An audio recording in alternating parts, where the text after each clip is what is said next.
Good morning, good afternoon, good evening, everyone, and welcome to the Art of Elegant Conversation on LinkedIn. My name is Cami Twiggs Taylor, and I am the director of the Milestone Circles program here at the Nasdaq Entrepreneurial Center.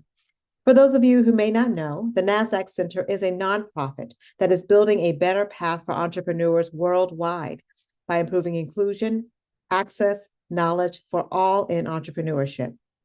As you will see in the chat in a moment, the NASDAQ Center provides programs, resources, and exceptional mentorship to entrepreneurs across all races, industries, and geographies. Check out those links and resources in the chat. A couple of housekeeping items before we get started. First, let us know where you are dialing in from in the chat.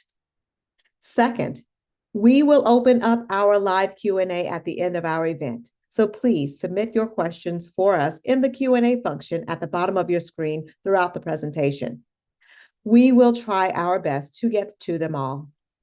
None of what we do could be possible at the center without all of our amazing support from our sponsors, including NASDAQ, Lehigh University, KPMG, Wilson Sonsini, Wells Fargo, the Narrate Foundation, Walmart.org, JP Morgan Chase, BPM, HubSpot for Startups, and Google Cloud.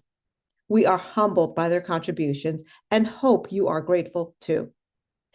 Before we get started, I'm going to launch a few polls to step back and take a temperature gauge on how all of you are doing today. We use this information to guide the wellness programs we provide for our global community of entrepreneurs. So how are you feeling? Fearful, anxious, surviving, or optimistic?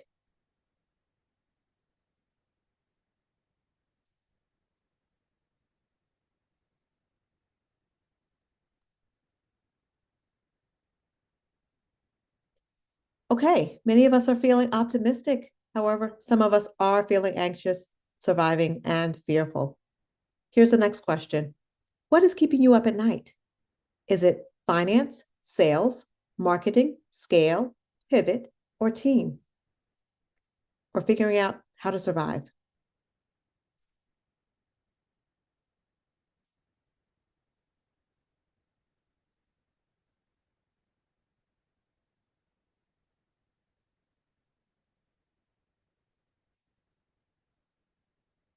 All right, it looks like many of us said sales and finance and surviving is coming up, but also marketing, pivot, then scale, and team. All right. Well, without any further delay, please join me in giving a warm welcome to our special guest, Richard Moore. Damien, thank you so much for having me. My video will join you in a second. There we are. It's so wonderful to be here. Thank you everyone for spending some time here this afternoon.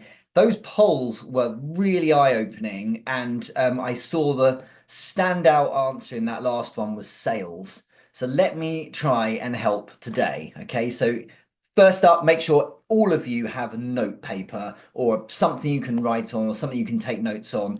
No doubt you have access to the slide deck I'll show in a minute after the call, but just a really important thing to take notes along the way so that you can just add some little extra things for yourself. But I really want to leave us today with some tactical things you can go and do on LinkedIn to help yourself convert in a way that really is a little bit more elegant than what you might expect sales to look like. So I'm going to move straight to the slide deck, and please do make use of the chat. I will try and keep my eye on that as well. Wonderful seeing so many people from the US, of course, here, and also a couple of familiar faces as well. I'd love to just see your comments as we move along. Make sure as you add them, you're aware that you might be helping other people as well. So if you have any thoughts along the way, then go for it. And I'll also nudge you here and there to contribute a little bit in the chat as well. So first up, here's what we're going to cover. I want to take you through a process, a 5-step process today. First up, because a lot of people jump straight in halfway down the process, I want to start with how are we actually going to find the right people. And what I want to do is give you a technique that will start the process of you finding people who are not just correct for you to work with, but who are crucially active as well. If we can do that, then we can be adding such people each day to make sure our network is brimming over with the right kind of people to target. We'll then look at the process of attraction. So how I move through doing my content on LinkedIn. It's something to not be fearful of. It doesn't have to be video and really overbearing. It can be nice and simple, but I'm going to show you some fundamentals to get those people in orbit around you and having a look at what it is you have to say. Then crucially, we'll briefly look at how to nurture these people, how to get them to actually feel compelled to step forward before going into like the real meat and bones of this, which is the conversion side. So elegance is our word. So how do we reasonably move through a process of getting these people to want to learn more from us in a call or in a meeting, rather than being irritating? Because we want to avoid that at all costs, and we certainly don't want to put them under any pressure. So it's 2025. We want to make sure we are acting in a very sensible way and a reasonable way so they feel excited about engaging with us. And then finally, I'll just touch on how to pivot them onto the actual call itself. Give me a big thumbs up or a yes in the chat if that sounds like a good agenda to you. Let me know if that feels good. I've got yes and a thumbs up. That's good. And a yes. Good stuff. Keep going. That sounds perfect. Good. So let's make this happen.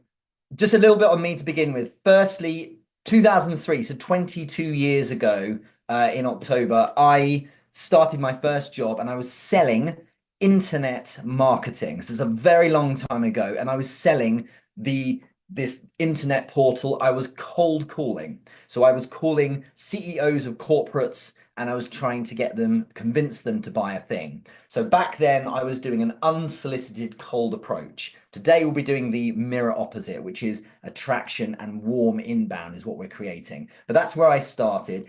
Within 14, 15 months, I think it was, I then moved to a team management role, and I moved through the 2000s to a number of management roles, but always focused on sales and marketing, mostly with online propositions.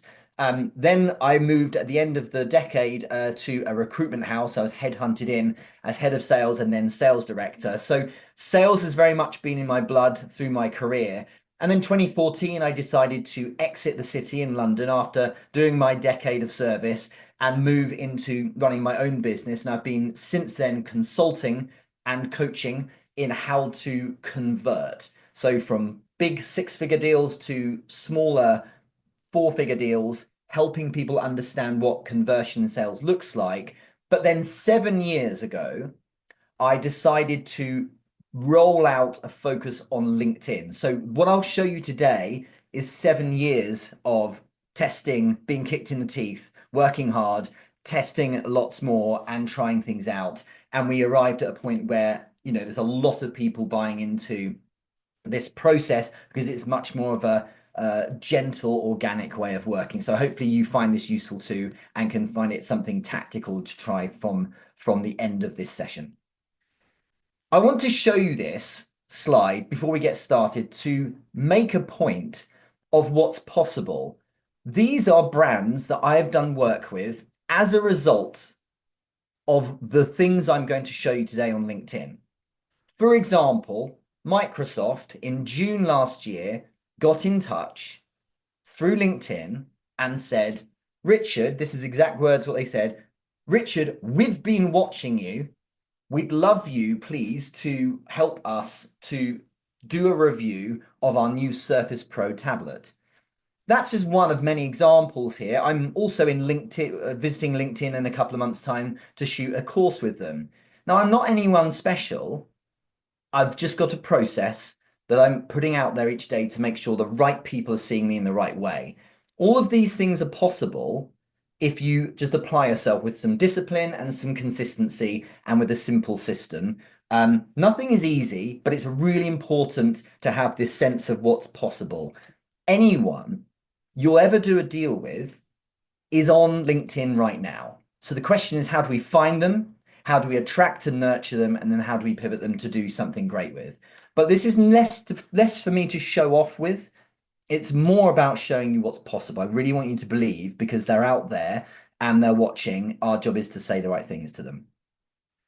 So Here's the process. You might want to draw a line on your notepad, like write these down, but I'm going to work through each of them. And these 5 spaces, so attract, engage, warm, convert, and close, I will take you through that today. I want that to be really, really clear in your mind so that when you're trying this yourself, you're able to think to yourself, okay, I'm at this stage, or I need to work on that stage. So you can see in your mind how it should look.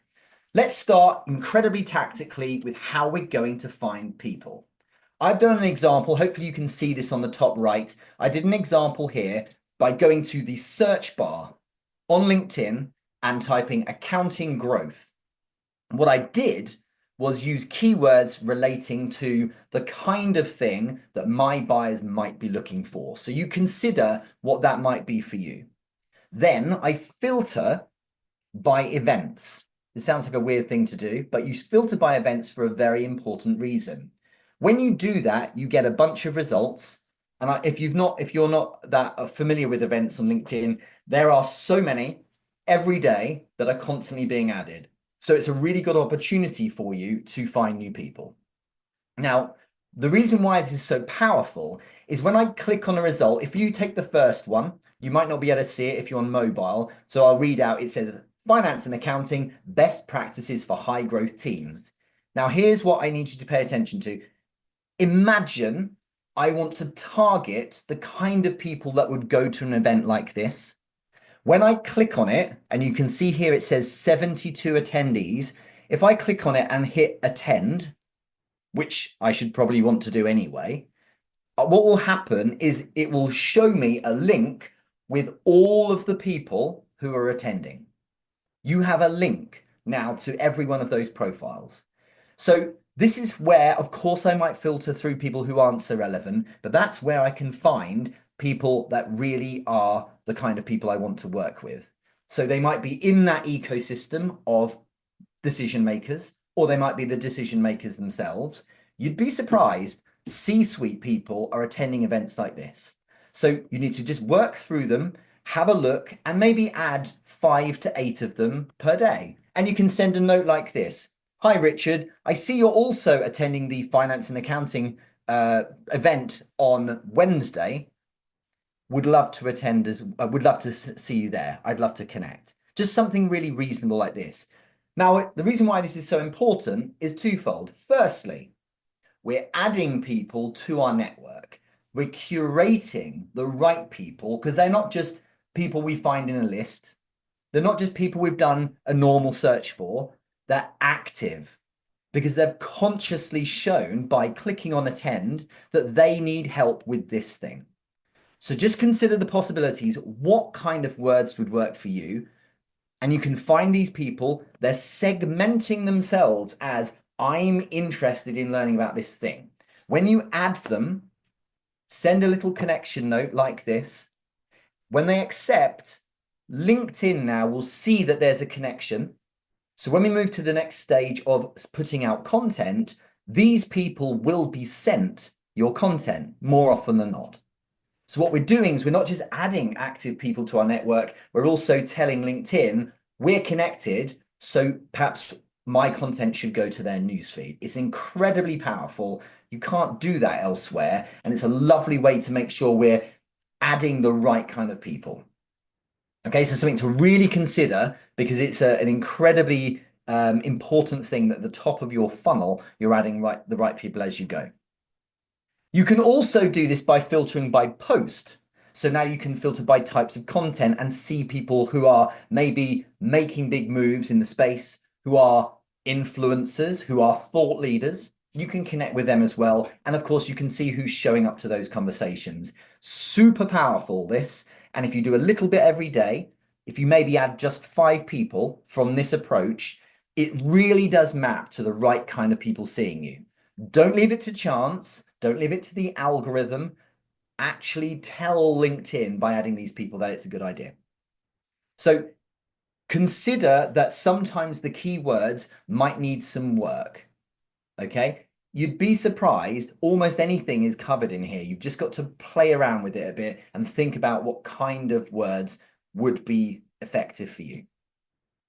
Let's look at content now, because it's no use adding these people if we don't also then tell them something important. It's super crucial that they feel when they see you, you're someone they might want to work with. So some real basics. First, if you're nervous, you can just write.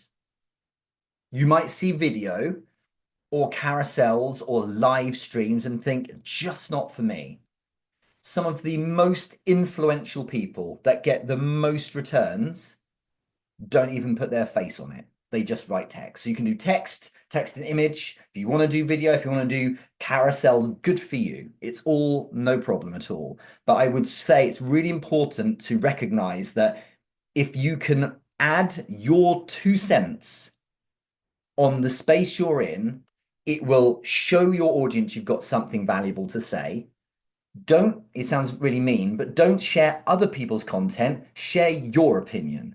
If you want to comment on someone else's piece of content or an idea or something, no problem, but perhaps share it and give your 2 cents as well. Now, what's important is we stay on people's radar. So you tend to have time, if you put this a bit of effort into this, post something each day. Try and do 5 posts a week. Give yourself a challenge. Maybe for the next 2 months, I'm going to post 1 time every single day. It won't take long. Something you've read, something you're interested in, a point you want to make, and so on. It's really crucial to do, and I'll give you some more tips in a second. But crucially, don't write for people like you.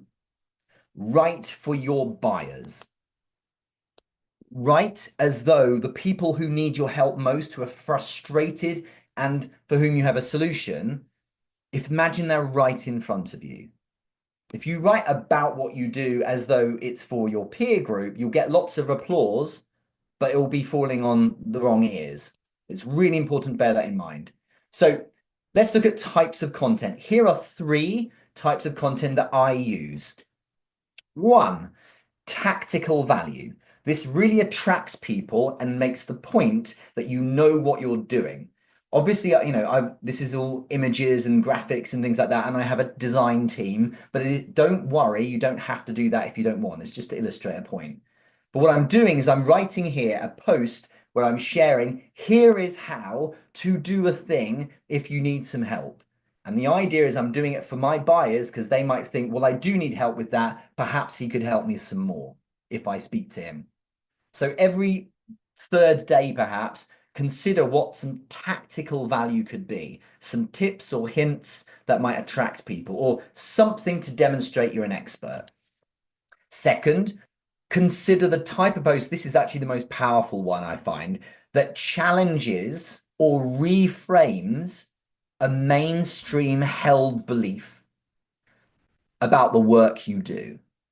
So for instance, I help people to convert on LinkedIn. The mainstream held belief is just get lots of followers and get lots of reach and likes on your post and everything will be fine. So my challenge to that, or my reframe of it, or my revision on it is, sure, but what about converting? And you can see this is a post that, it's not that long, it's medium length, there's no image either, it's nice and simple, but it's that consistency that really helps.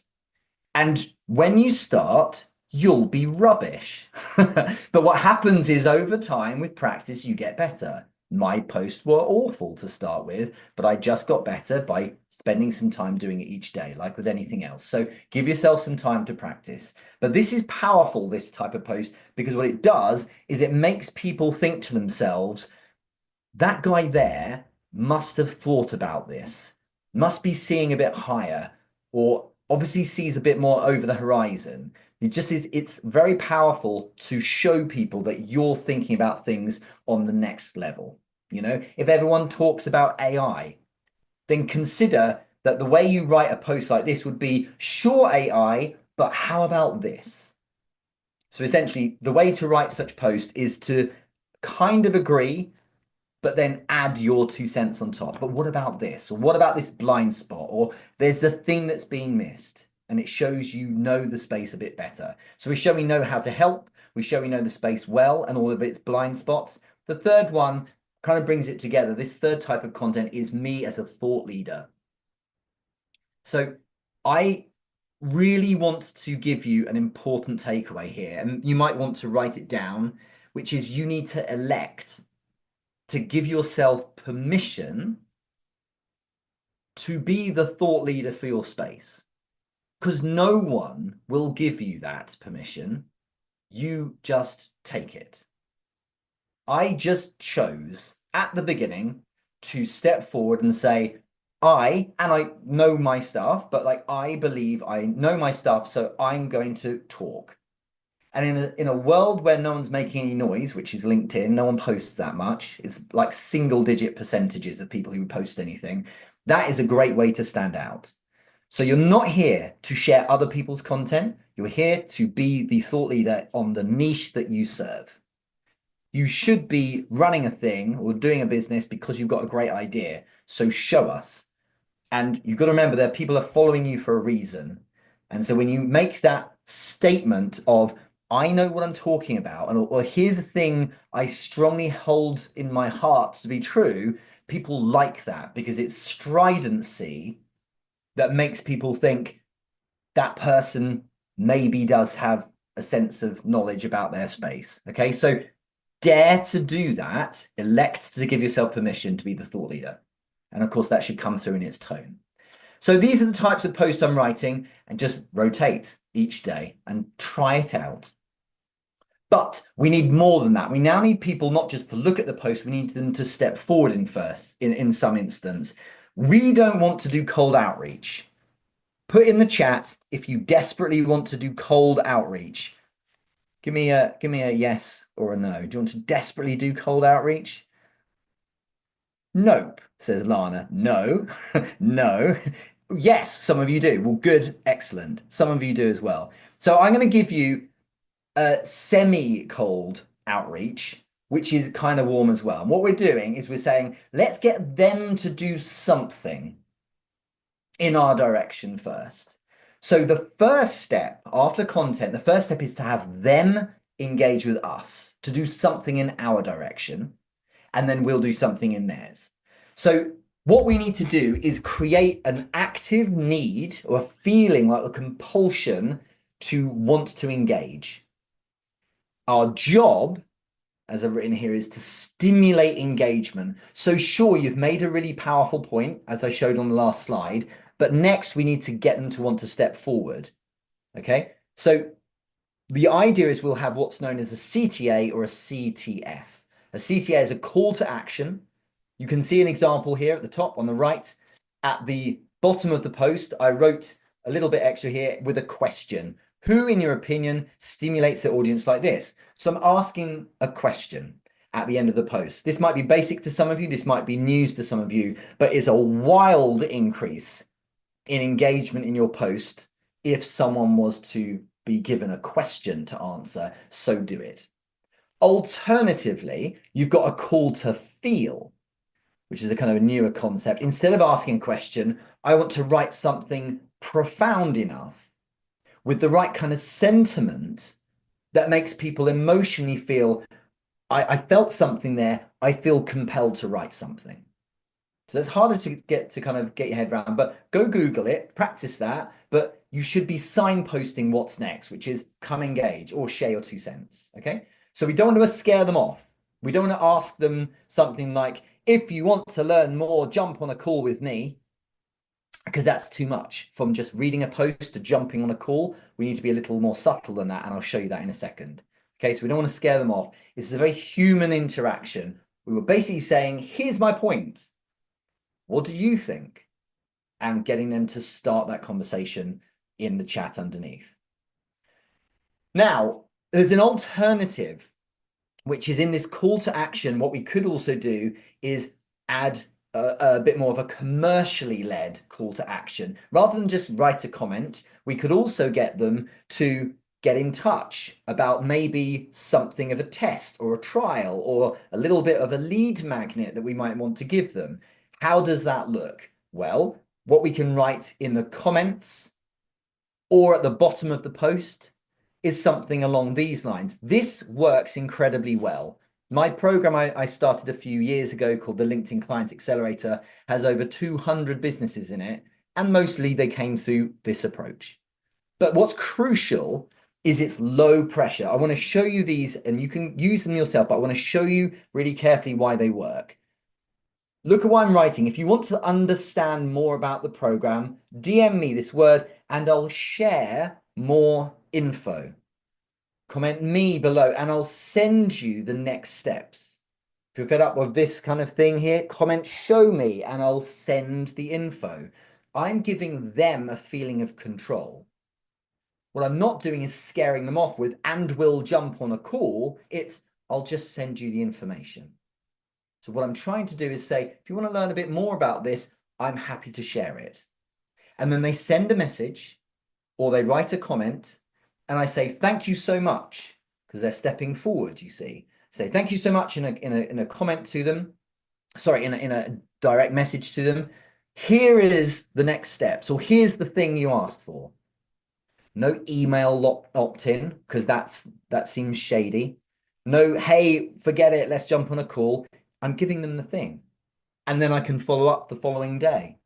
How did you find that information I sent you? Was it useful? Yes, it really was, Richard. What part? Oh, that bit was really good. And then we can take it from there. But I want them to do something low pressure to begin with, because now they're likely to step forward. Okay. But there's also a thing called buckets. And the buckets are where you can find leads. They might be the DMs, the direct messages, but that's less likely than in the comments, or if you check each day the followers in your network. It says my connections under your network in LinkedIn. You can see what followers have added themselves and you can have a connection with them. Thank you for connecting with me, you can say, and thank you for following with me. Or the most likely, which is where the senior decision makers are, is the bucket where you find those leads is the profile views. So you can get a premium account, a business account, and it's free for a month, and you can try it out, and it's absolutely worth it because it allows you to see who looked at your profile. The reason why, before I move on, the reason why it's important is if you say something compelling, the average decision maker doesn't write a comment. They don't. The thing you do on LinkedIn is not write comments, okay?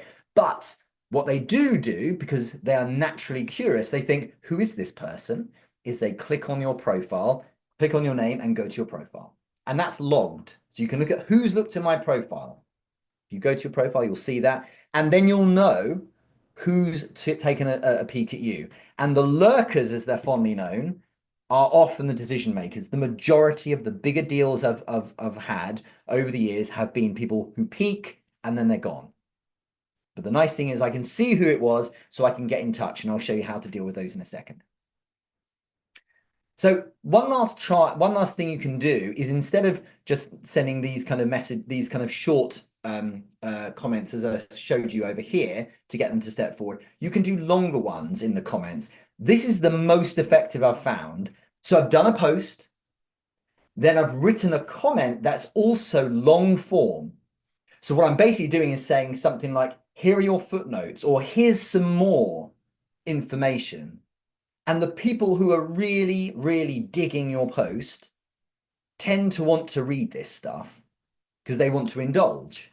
And at the bottom, you can see there, I've added that extra little call to action. You can DM for more if you want to know how it works. And it really brings them back in, you know? So try that out. That kind of call to action in the comments is incredibly effective, I've found. We're taking our cues from the offline world. What we're not trying to do is run at them desperately. We're basically saying, thanks for being interested. Here's a bit more if you'd like it. Now, the bit that matters, the meat of this whole thing, is how are we going to warm and nurture these people? There's 3 things you need to know about nurture and warming this interaction, because it's very cold at the moment. You may want them to jump on a call and buy things from you straight away. What we need to do is recognize that that is not their current state. So what's crucial at the beginning is we always remember 3 things. 1, relatability is powerful. because they will, if they feel like we're similar or have been through similar things or we get them, it goes down really well. Okay, so I'm the same, or I relate to that, or that's similar to what I've experienced, and so on. That relatability makes it seem like you're like they are. The second point is trust. Trust is hard to get, but the way you get trust, the seed that builds into trust, is actually familiarity. And what I mean by that is seeing you plenty. And that's what your content's doing. That's why you need to be posting daily, to make sure that they're seeing you regularly. But also, you need to just consider being transparent with them in your messages. And finally, expertise. It's always important to help suggest some things. If you're on topic and you're the expert, it's so crucial to do that. Here's an example here. This wonderful woman, Gloria, I've worked with. We were voice messaging each other back and forth, and I was giving her some tips and ideas. She turned out to be a wonderful deal. But just it's about taking your time and recognizing that we have to be careful with how we come across, not too desperate. And I'm going to show you the process now. And as we go into this, we need to remember that it's so crucial that we never apply pressure. So I've come from cold calling in the past, and there's a lot of hard closing and pressure tactics. It just won't work because they don't want to buy in that way. They want to be feeling like they're being looked after. So if someone feels pressure, they're going to push you back. And I'm sure you've done this in your world as well when someone tries to sell to you. But if they're warmed and nurtured, they'll actually welcome you asking for something. Okay. And when you're welcomed in asking to pivot to a call, then that's a good thing. That's what we want, rather than them feeling awkward about it and ghosting you. And the way we do that is to absolutely take our time and look for cues. So step one, draw a line, like number one, what we're going to do is we're going to isolate quickly the thing that they did. Did they like my content? Did they hit like? Did they comment? Did they follow me? Did they view my profile? What is it that they did? That's step one. Step two, we're going to send them a connection note. Go to their profile, not on the app, on the desktop web version, because then you can click on connect and you can then send a note, a connection note, not an email, a connection note. And what I'm going to do is going to do two things. Always in messages, we're going to, one, acknowledge what happened. Or if it's a reply, acknowledge what they said. Two, we're going to progress. It's our job to move to the next stage. This is taking cues from our offline world. This is how conversation goes. We acknowledge what they said or did, then we progress or move it forward. So here, if someone sent me a connection request, someone wants to connect with me, thanks for the connection request. There's the acknowledgement. What made you decide to send it out of interest? So now I'm progressing it by asking a question. And then here, someone's looked at my profile. Maybe my content was interesting. I saw you just checked out my profile. Was there anything that caught your eye? A really reasonable question. Some people never do this stuff. In fact, most people never do this stuff. If you simply ask, hey, I saw you looked at my profile. Thank you. Was there anything that caught your eye? You'd be stunned the number of conversations you can start each day. You've just got to ask. But it's something reasonable and low pressure. Step two, they will reply. And again, our replies must include acknowledgement of what they said and then progress the conversation. Don't just say thanks. We want to progress it from there. So, of course, we're looking ideally for cues, something we could use. Are they going to give us a struggle? Like, I was looking at your profile because I'm really struggling with X. Or I just think you're great, Richard. I think you're an expert in this thing. Okay, I can use that. But they might not give me too much. So I need to probe a bit with questions, and I'll show you how in a second. But I want you to look out for if they give you detail or a long answer, or if they're really effusive, it's exclamation marks and capital letters. Some people do that. These are cues that they're into you and interested in speaking to you. And that's a positive. And I want to give you these cues as a sense of, giving you this sense of like, this is checkboxing. This is me thinking, okay, this is me winning. This is a good conversation if I see any of these things. So I asked this question here of this woman, Nega, and then Nega said, thank you for accepting a connection. I'm happy to connect. I saw your valuable comment on a post and I really liked it. That is completely normal. I didn't get loads of detail. I didn't get her saying, I must buy your product now. I just got something agreeable, and that's expected. But now we're going to probe deeper, and this is where we start moving towards our pivot. So we're going to isolate the thing they did, okay? So I saw your valuable comment on a post and really liked it. We're going to isolate that thing, whatever the thing is they talk about, and we're going to probe a bit further. Thanks for sharing this. Acknowledge. What was it about the comment that resonated? I'm using her wording, the comment she talked about. What is about it that resonated? I'm basically saying why. I saw your profile, Richard. I thought it was really good. What about it did you think was really good? I saw your content, Richard. I thought it was really insightful. What about it was really insightful? When you ask them to elaborate like that, they will share more detail. And now we've got something we can work with. So when they say, well, here's why, then you need to ask one last question to probe. Any more and it starts getting a bit too many questions, right? You ask one more question and you ask a what or a why based question. Easy way to do this is to say, what would the what based question be? And what would the why based question be?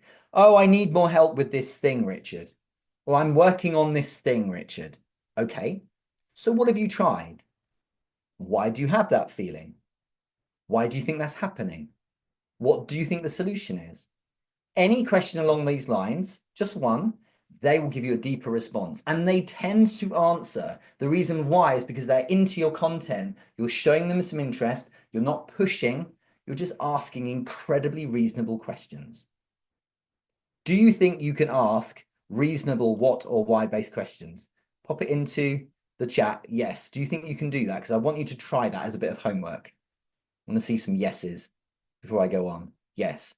It's really simple. Reasonable questions. What made you do the thing you did is really reasonable. And they're like, yeah, I could, like, well, look, this is the reason why. Well, what do you think is the reason behind that? Or why is that? A what or why based question is really simple. But now we've got liftoff. We've got them. So the response may be something pithy. It might be, I don't even know. Or it's, I suppose it's because I need a bit of help with this thing. They won't be entirely sure, but that's okay. It's like a patient arriving in a doctor's surgery, not quite knowing what's wrong, but they know they've got some things they're working on. You're the expert at this issue, and they're not. So now's our job to pivot. Look, that's the bit we do really well. That's the bit I do really well, you say in return.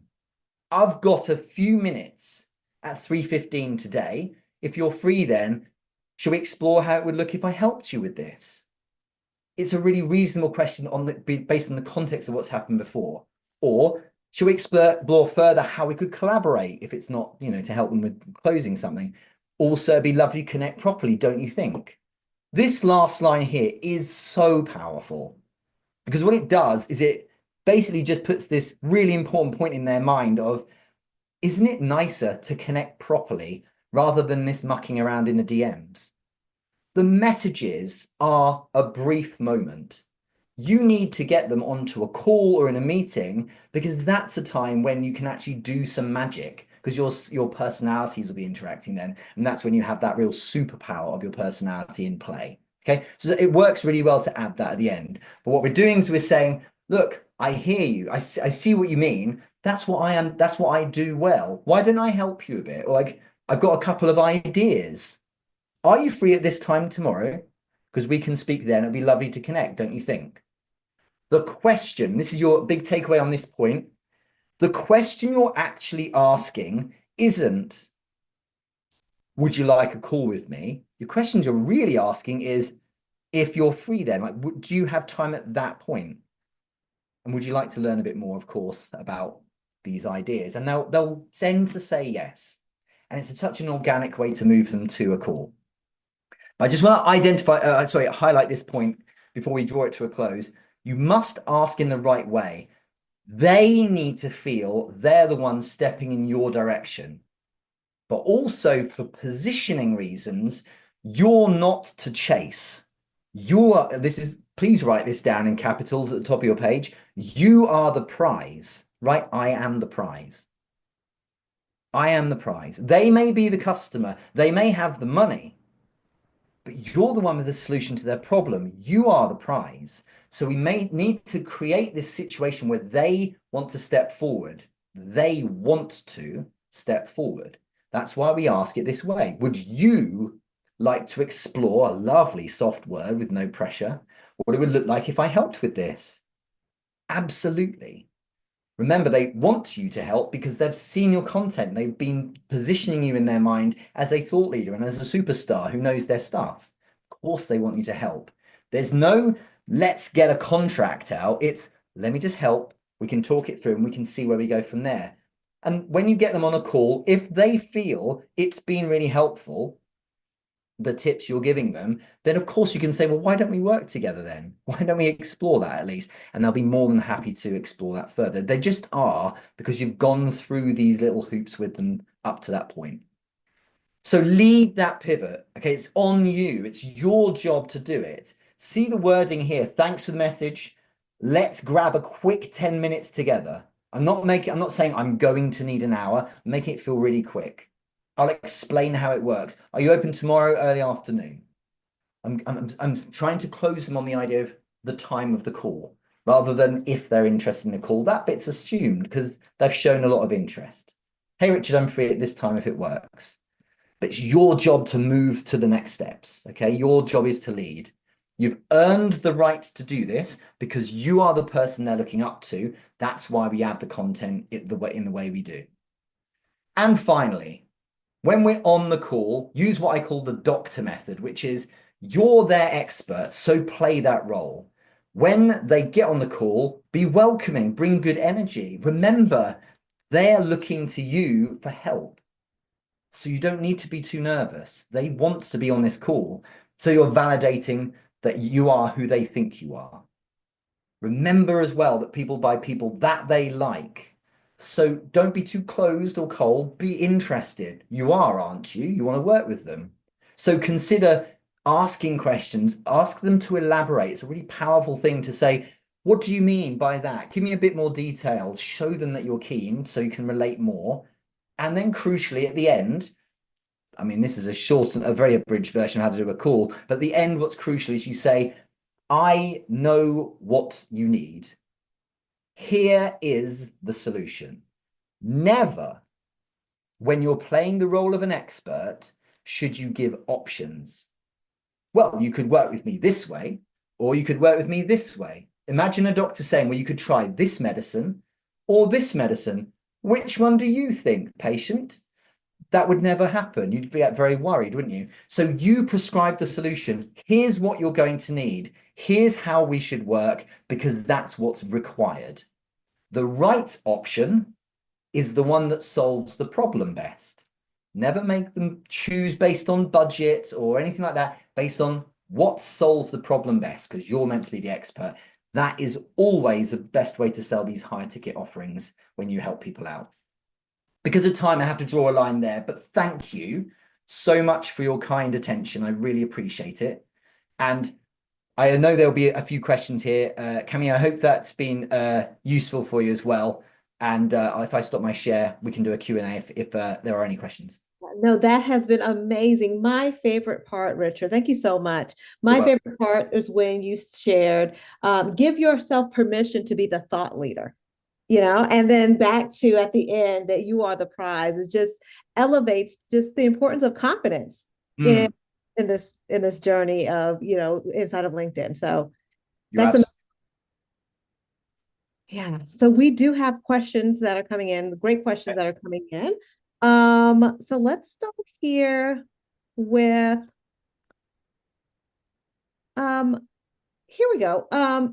This question says, are there any tips and tricks regarding the first sentence, number of characters, or number of hashtags? Okay, I'll give you a super quick. I know it's going to be a rapid fire this. So hashtags are all but pointless now. So don't sweat it. I wouldn't really bother. Pop them at the bottom if you want, but they're just not really a feature. They technically are there, but don't worry about it. For the first line, it's a really good question. The first line is that hook. It's, you're competing against all the other posts and they're thumbing through. You need to stop that pattern of scrolling to get them to look at you. So the tips are optimize your first line for mobile because the majority of people using LinkedIn are using mobile. So if you write it, like these screens are 4K monitors, if I write a long old line, it becomes a multi-lined paragraph on mobile. Don't add lots of caveats, make a really punchy line. If anyone wants to see examples, like I do that on my post. The first line is one quick at a glance moment that makes someone go, huh, what's this?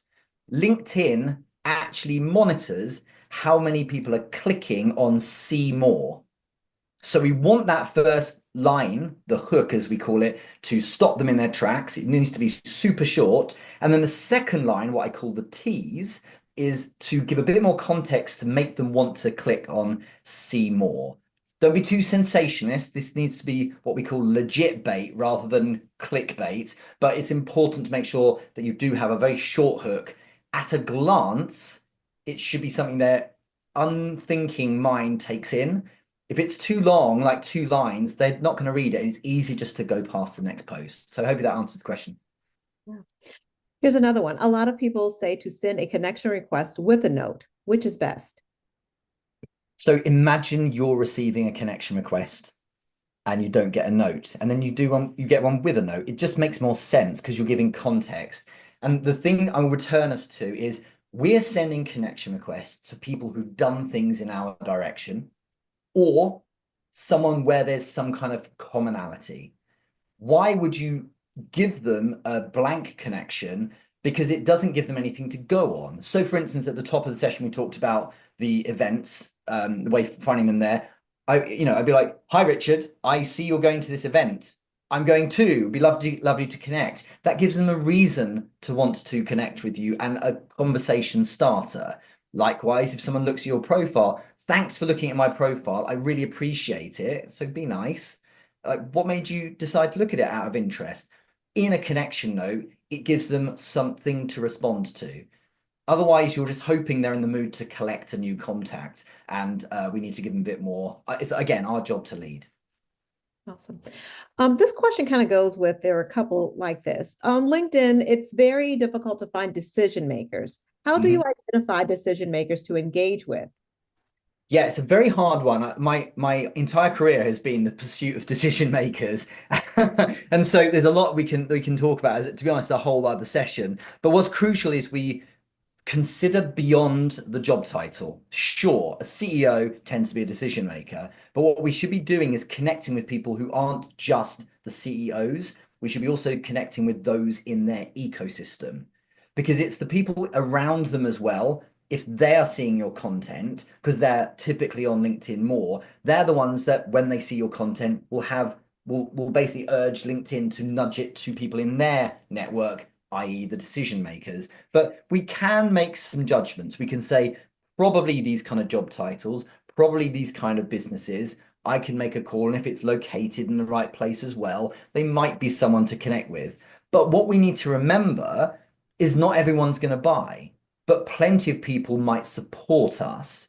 So if I connect with someone who never buys anything but has found my content stimulating, well, they'll support me in that they might write something or support it and like it, and that helps distribute it elsewhere. So recognize that you're adding a lot of people. You can't be so perfectly accurate that everyone you engage with is always the right person. And the final thing I'll leave at this point on is that we often think that based on a job title or a size of company, that's the likelihood in that built in that there'll be a decision maker that we can sell to.